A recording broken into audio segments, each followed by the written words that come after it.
ওকে। Hello guys, ভাবছিলাম রাস্তার মাঝে আর ভিডিও করবো না, তো আসলে আমরা যে ইজি বাইকটার কথা বলতেছিলাম সেই ইজি বাইকটা আসলে আমাদের সামনেই। তো আমার ছোটো ভাই দেখে তো মহা খুশি। তো আসলে বিগত কয়েকদিন যে অ্যাটেনশন পাইছি আমরা, সেই অ্যাটেনশন কি আজকে পাবো কি পাবো না, দেখা যাক কি হয়। আমি আসলে বুঝলাম না এদের টাইমিংটা এত সেট হয় কি হবে।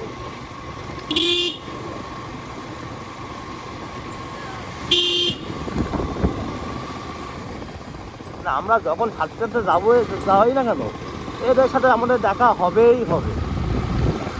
ওই যে সামনে হলুদ হলুদ ইজি বাইক দেখতে পাচ্ছেন, ওটাই হলো আমাদের কাঙ্ক্ষিত ইজি বাইক। তো আসলে আমি ছোটো ভাই আমাকে দূরে স্লাইডে দিচ্ছে না, সে কিন্তু পিছনে প্রচুর ভাব নিয়ে বসে আছে। ভাই তুমি কি হেলমেট খুলছো? হেলমেট খুলছো মনে হচ্ছে। তো ছোটো ভাই বলতেছে রমণীর পরিবহন সামনে দেখা যাচ্ছে,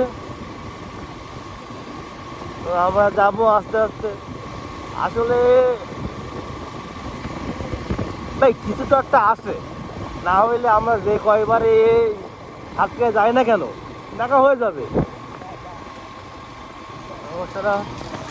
ও খুব sorry sorry guys, sorry sorry sorry sorry.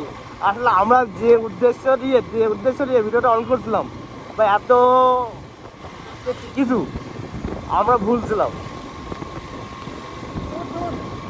আবার ছোট ভাইটা নিজেকে মারতেছে, মানে এটা কি বলবো গাইস। তো যাই হোক, তাহলে আমরা আবার ভিডিওটা অফ করি, সাতক্ষীরায় প্রবেশ করে তারপরে আবার শহরে ঢুকে ভিডিও অন করবো। আর ফার্স্ট অফ অল আমি আগে যাব যেখানে মামারা গাড়ি ধরে বা কট দেয়। তো আজকে আমাকে কট দেয় কি না তো দেখবো। তার আগে আমাকে নিজেরা চেক করতে হবে আমি আমি আমার গাড়ির পেপারস আনছি কিনা, আমার ড্রাইভিং লাইসেন্সটাও আনছি কিনা। না হলে গাড়ি এমনিতেই খাপ উল্টো করে দিয়ে দেবে আমাদের। তো আমরা এখানে তাহলে এই গাড়ি আমি ভিডিওটা অফ করি।